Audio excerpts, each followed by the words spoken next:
Product launch. So now you have validated your product idea, and it's time for you to take this to the market. At Constructum Online Learning, I provide entrepreneurs with content to help you to develop the skills you need. You may want to watch my series on a winning marketing strategy, which you can find on YouTube. Product launch often coincides with launching a business as a startup. Much of what you must do in terms of launching your product has to do with the business model that you must develop to successfully take your product to the market. To launch your product, consider the following: market segment, marketing mediums, business processes, cash flow forecast, establish relationships, and then ready, steady, go. Market segment. Start by choosing a market segment. What is your relevant market? A market that you can access and serve in a financially viable way. As a startup, you need to focus. Don't try to be all things to all people. You have limited resources, so use what you have effectively. You are launching this business on a shoestring budget. Continuing with the same example of providing on-site vehicle brake pad replacements. All vehicles need brake pad replacements at some point, but as a startup, you don't have the resources to meet the demand from all types of vehicles. You could not possibly hold enough stock. Also, you know that new vehicle warranties are subject to conditions that compel owners to use the workshops of dealerships. Owners of new vehicles will be wary of using your service for fear of losing their warranties. So you need to look at used vehicles that are out of warranty. You decide to target super minis of Asian brands like Toyota, Honda, and Suzuki. Since these vehicles are easy to work on, parts are readily available, and substantial numbers of these vehicles have been sold over the last couple of years. So there is a large used market of these types of vehicles. Also, let's say you are based in the northern suburbs of Johannesburg. You decide to target vehicle owners who work or reside in this area. The northern suburbs of Johannesburg is a reasonably large area with a substantial population of middle-income residents, the types of people who are likely to own super minis of Asian brands. You reside in the area and know that the roads are reasonably good, giving you easy access to customers. By focusing on one area, you increase the impact of a low-cost marketing campaign and at the same time curtail traveling costs. You settle then on a relevant market of vehicle owners residing in the northern suburbs of Johannesburg, driving super minis of Asian brands that are 3 years or older. This is super important. You need to be crystal clear of your relevant market. Marketing medium and message. The next thing to consider is your marketing medium. How are you going to get your message out to the marketplace? A marketing medium is not a marketing strategy. A marketing medium is a method of communicating your message to prospective customers. Examples of marketing mediums include flyers, billboard advertisement, radio and television adverts, social media posts, to name a few. So you want to target the owners of super minis of Asian brands. What will your message be to prospective customers? And what medium will best communicate this message? How are you going to communicate your proposition to prospective customers? To answer this question, consider the buying process.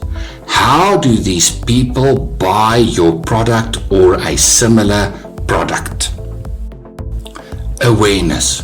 How does the client become aware of the need for your product?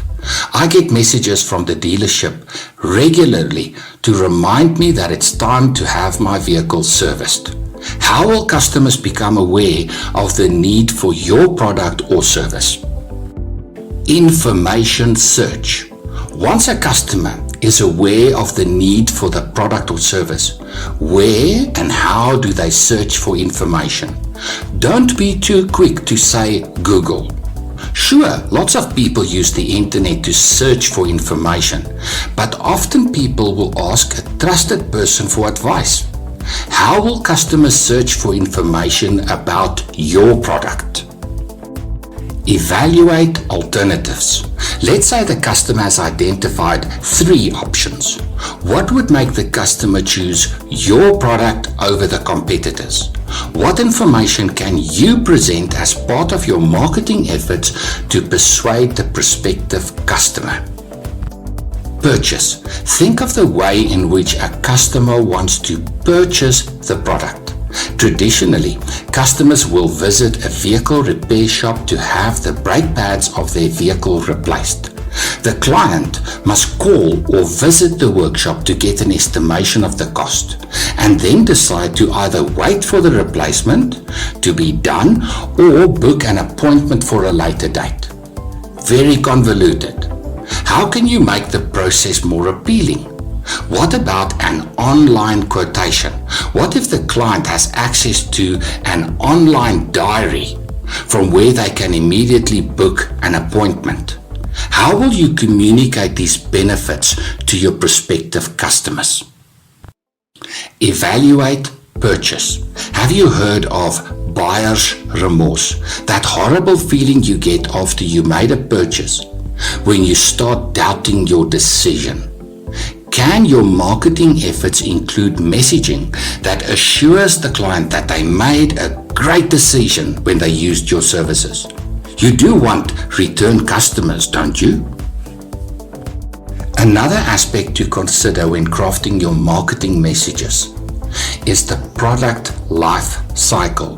Where in the product life cycle is your product? Introduction. If this is a completely new product or a completely new way of delivering the product, then your marketing messages must create awareness of the product and its benefits. You must convince customers that you have a useful alternative. Growth. Once the product has been generally accepted in the market, you must present information that convince customers that your version of the product is the right one for them. How does your product differ? What messages will you present to differentiate your proposition? Mature. In the maturity phase of the product life cycle, everybody uses the product already. It now becomes a question of making it easier or more convenient for prospects to use your alternative. Decline. By the time the product is in the decline phase, it becomes all about price. The product has become commoditized. Customers do not see much of a difference between competitor products. It boils down to cost. When you first launch your business, you must spend a disproportionate amount of time on marketing. You don't yet have customers keeping you busy, so make sales and marketing your priority. Get your message out to as many prospective customers in your target market as quickly as possible. Design your business processes. How will you deliver the product to your chosen market segment?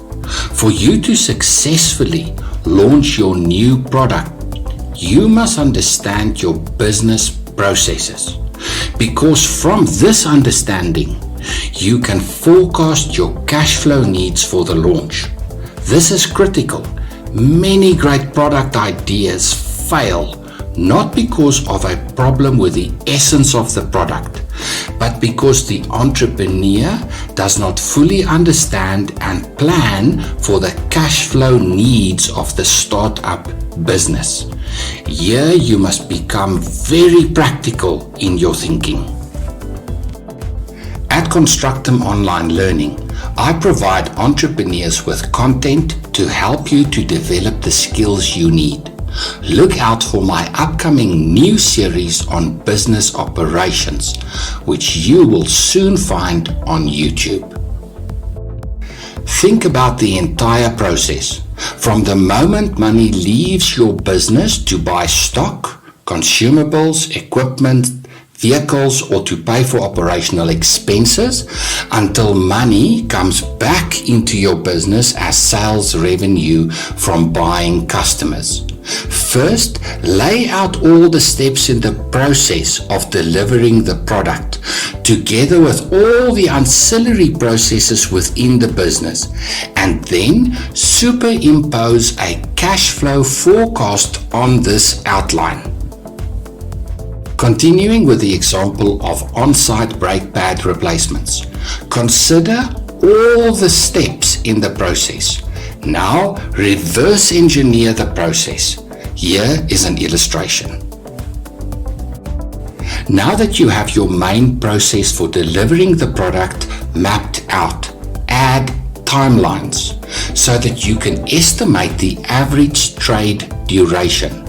The reason for adding timelines is that you must understand the out and inflow of cash over the trade duration. Let's say in this example, you arrive at an average estimated trade duration of 5 days. Now map out the same type of process for each of your ancillary processes with timelines. Cash flow forecast. If you are unfamiliar with the format of a cash flow statement, you may want to check out my videos on accounting, which you can find on YouTube. Visit Constructum Online Learning. Earlier, at the conclusion of the product testing phase, you estimated how many transactions you would be able to do in a day, week, or month, given your resources constraints. Remember to leave time in your diary for ancillary processes. Now, use the format of the cash flow statement to produce a cash flow forecast. Take a month-to-month view and decide over how many months you are going to launch your product. If your trade duration is 5 days, then I recommend that you do a cash flow forecast per week over a 3-month launch period. The longer the trade duration, the longer the cash flow forecast should be. Let's say you believe that you have the resources to complete 3 brake pad replacements per day. But that does not mean that you will secure 3 sales per day. You must now make a realistic prediction of how many sales you think you might make over the launch period. Think back at the product testing phase. How many sales did you generate from your initial marketing efforts? Now consider the scope and cost you will incur during the launch period of your product for marketing. Be conservative when you predict how many sales your marketing efforts may produce. Include the sales revenue from the sales prediction in your cash flow forecast.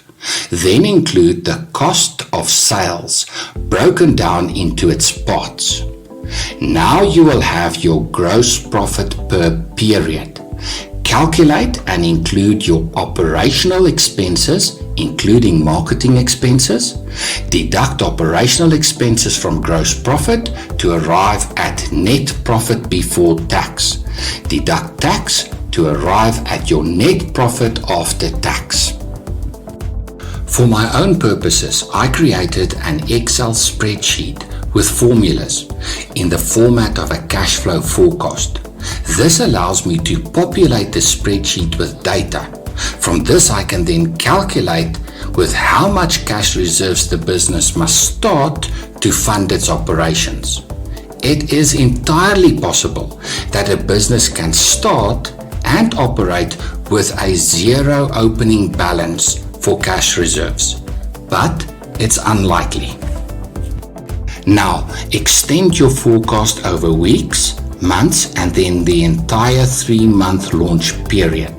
This is how you can estimate the initial cash reserves you need to start. You obviously want to ensure a positive closing balance for cash reserves at every period, failing which the business will require further cash injections to fund business operations. Do you have sufficient capital to successfully launch your product? Should you review your plans? Establish relationships. Your business operates within a larger context. In business, you must cooperate and collaborate with a variety of different stakeholders, which may include shareholders, employees, suppliers of stock, service providers including your bank and insurer, the tax authorities and other regulatory bodies, industry associations, and customers. Start by making sure your business complies with all relevant laws and regulations. Open a business bank account and run only business expenses and income through this account. This is super important. As a startup business, you have no financial track record that you can present to potential funders. The transaction history in your business bank account is often used by financiers as a substitute for audited financial statements. Don't muddle up personal and business expenses in this account. How will clients pay you? Working with cash is not only outdated but also carries risk. Customers today want to use electronic methods for payment. Does your bank offer payment solutions, or should you look at other service providers? When you start out, suppliers will demand upfront payment for stock orders. But you can, over time, develop relationships with suppliers that may in future result in suppliers agreeing to payment terms. Supplier credit is a great way to fund trading activities. Establish and nurture supplier relationships because this can be very beneficial in the future. Industry associations can be beneficial also. Members are kept up to date with regulatory changes, emerging technologies, new competitors, and suppliers. Ready, steady, go. Now you must make all this work. Make no mistake, this is the hardest part. You must have a game plan, a set of goals with specific timetable and clearly defined activities that you must complete. Don't think that you can just wing it. Think activities. This is super important. Think in terms of activities that you must perform to achieve your objectives. Success depends on self-discipline. As a 30-year sales veteran, I strongly recommend the use of a diary for planning. Create a diary over the launch period and populate your activities over the entire launch term. This is super useful because it brings a realism to your plans. When you look at a real-life diary, you are going to be confronted with real-life happenings which will impact your plans. How many public holidays will be included in your launch period? Think of when people typically receive salaries. If you launch your business during the latter half of the typical salary month, you may find that prospective clients are strapped for cash and may not have the funds for your services. At what point during the month should your marketing messages reach potential customers? Continuing with the example of on-site brake pad replacements. Marketing. To complete your cash flow forecast, you had to predict the number of sales for the launch period. Sales follow marketing efforts. Decide on the scope and timing of your marketing efforts over the launch term. Make sure you include marketing costs in your cash flow forecast.